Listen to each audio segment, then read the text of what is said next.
और इस वक्त की सबसे बड़ी खबर आपको दे दें, जम्मू कश्मीर के पहलगाम में एक बड़ा आतंकी हमला हुआ है। सूत्रों की माने तो इस हमले में दर्जनों टूरिस्ट के मारे जाने की दुखद खबर आ रही है। बताया यह जा रहा है कि आतंकी सेना की वर्दी में आए थे और AK-47 जैसे हथियारों से वो लैस थे। इस बीच बड़ी हलचल टॉप लीडरशिप लेवल पे भी शुरू हो चुकी है। तमाम विचार मंथनों का दौर, मीटिंग्स का दौर, हाई लेवल मीटिंग्स का दौर अब शुरू हो चुका है। प्रधानमंत्री नरेंद्र मोदी से बातचीत के बाद गृह मंत्री अमित शाह जम्मू कश्मीर के लिए रवाना हो चुके हैं। वो कभी भी किसी भी वक्त श्रीनगर पहुंच सकते हैं।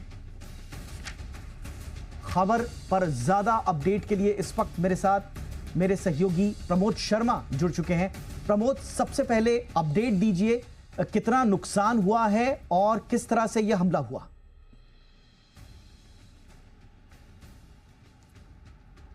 देखिए, बिल्कुल कश्मीर के पहलगाम में उस वक्त ये आतंकी हमला हुआ है जब वहाँ पर सबसे ज़्यादा गुजरात, महाराष्ट्र, कर्नाटक और तमिलनाडु के जो टूरिस्ट थे वो घूमने गए हुए थे और सेना की वर्दी में कुछ आतंकी आते हैं और उनका नाम पूछते हैं, धर्म पूछते हैं और उसके बाद गोली मार देते हैं। अभी तक की जानकारी के मुताबिक जो सूत्रों से खबर निकल के आ रही है, करीब 27 से 28 लोगों की मौत हो गई है और कई लोग अभी भी घायल हैं जिन्हें पास के अस्पतालों में ले जाया गया। बाकायदा हेलीकॉप्टर से उन्हें एयरलिफ्ट किया गया था और उसके बाद हाई लेवल मीटिंग जो है गृह मंत्री अमित शाह ने बुलाई थी। उस मीटिंग को करने के बाद वो खुद जम्मू कश्मीर के लिए निकल गए थे। एक विशेष विमान से वो कश्मीर पहुंचेंगे और वहां पर जो लेफ्टिनेंट गवर्नर मनोज सिन्हा है और तमाम जो सीनियर ऑफिसर्स हैं उनके साथ मीटिंग की जाएगी, क्योंकि ये अब तक का सबसे बड़ा आतंकी हमला है जब जो टूरिस्ट है उसके ऊपर आतंकियों ने उनका धर्म पूछकर हमला किया है और उसमें कई लोगों की मौत हुई है। जिसके बाद से लगातार पिछले कई सालों से जो कोशिश थी भारत सरकार की थी, गृह मंत्रालय की थी कि वहाँ पर जो है कश्मीरी पंडितों को दोबारा बसाया जा सके और जो बाहरी लोग हैं वो भी वहाँ ज़मीन खरीद कर रह सके। और इसी को लेके TRF ने एक सोशल मीडिया पे पोस्ट डाली है जिसमें उन्होंने बताया है कि गैर कश्मीरियों को डोमिसाइल देकर जिस तरीके से यहाँ पर बाहरी लोगों को बसाया जा रहा है उसके खिलाफ ये हमला है। हालांकि उस पोस्ट की जांच भी जो है सुरक्षा एजेंसियां कर रही है। जो TRF है वो लश्कर-ए-तैयबा का ही एक ग्रुप है और जो इसी काम करता है कि फॉल्कन स्क्वाड इसको बोला जाता है, जो हिट एंड रन के तहत काम करता है कि गोली मारकर भाग जाना है।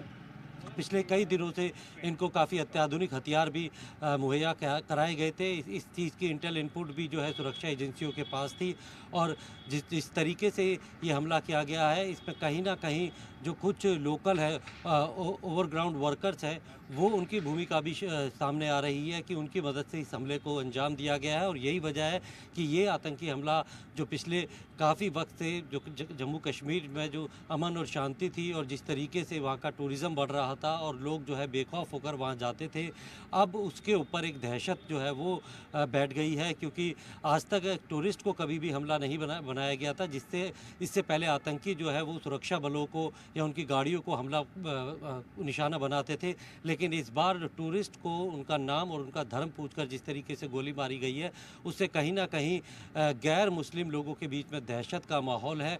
और वो अब जाहिर तौर पे आने वाले दिनों में हम देखेंगे कि जम्मू कश्मीर में जो पर्यटकों की संख्या है उसमें भी काफ़ी कमी आएगी। और इसी चीज़ को देखते हुए गृह मंत्री खुद जो है जम्मू कश्मीर निकल गए हैं। खुद प्रधानमंत्री नरेंद्र मोदी जो कि विदेश दौरे में हैं, उन्होंने अमित शाह से बात की और खुद कश्मीर जाने के लिए कहा था। वहाँ पहुँचने के बाद अब वो जब मीटिंग करेंगे तो कोई भी बड़ा अगर एक्शन होगा, कोई भी अगर ऑपरेशन चलाया जाना होगा तो उसके लिए जब गृह मंत्री अगर वहाँ मौजूद होंगे तो किसी की अनुमति लेने में ज़्यादा वक्त नहीं लगेगा, क्योंकि यूनियन टेरिटरी जो है जम्मू कश्मीर है। और ऐसे में गृह मंत्रालय के जो तमाम बड़े अधिकारी होंगे और खुद गृह मंत्री अगर वहाँ पे होंगे तो एक बड़ा ऑपरेशन भी हम देखने को मामले की गंभीरता को देखते हुए खुद गृह मंत्री अमित शाह वहाँ पहुँच रहे हैं। और जो खबरें मिल रही हैं उसके मुताबिक northern army commander lieutenant general MV Suchendra Kumar वो भी श्रीनगर की तरफ रवाना हो रहे हैं दिल्ली से और लोकल फॉर्मेशन कमांडर्स की ओर से उनको ब्रीफ किया जाएगा सिक्योरिटी सिचुएशन के अलावा। इसके अलावा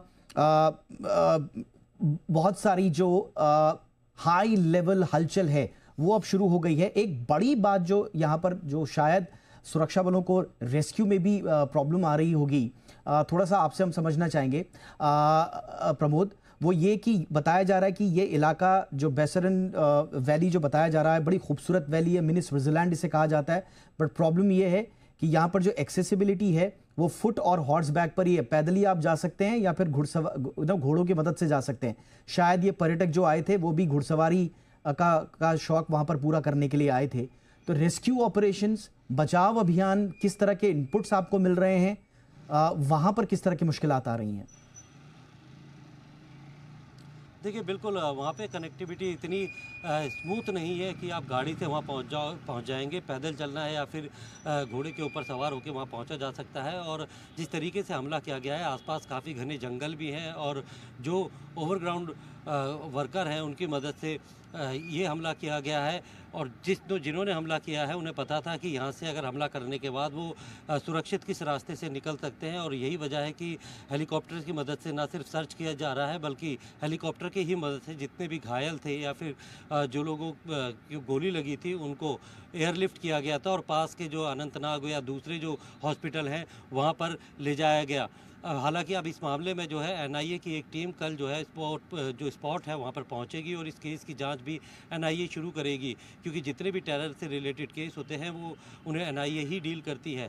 तो एनआईए की टीम जो है वो कल वहाँ पर पहुँचेगी और पूरे जो इनपुट है वो जो लोकल पुलिस है या जिन्होंने वहाँ पर जो सबसे इनिशियल वहाँ पहुँचे थे उनसे जानकारी जुटाने के बाद जो है अपनी जाँच शुरू करेगी। लेकिन अभी फ़िलहाल जो है रेस्क्यू ऑपरेशन चलाया जा रहा था कि जितने भी घायल हैं उन्हें पास के जो अस्पताल हैं वहाँ पर पहुँचाया जा सके और जो ज़्यादा क्रिटिकल है उनको और जो अत्याधुनिक हॉस्पिटल है वहाँ पे पहुँचाया जा सके, इसके लिए एयरलिफ्ट किया गया है। प्रमोद बहुत क्विकली आखिरी सवाल, आपने जिसका जिक्र किया टीआरएफ द रेजिस्टेंस फ्रंट, उनके जो फाल्कन स्क्वाड जिस इसके पीछे बताया जा रहा है, अभी जी मीडिया के सूत्र ये भी बता रहे हैं कि फाल्कन स्क्वाड को हाल ही में बड़ी संख्या में एडवांस हथियारों की सप्लाई भी मिली थी और जैसा आपने भी बताया कि AK-47 और दूसरे एडवांस हथियार थे इन लोगों के पास।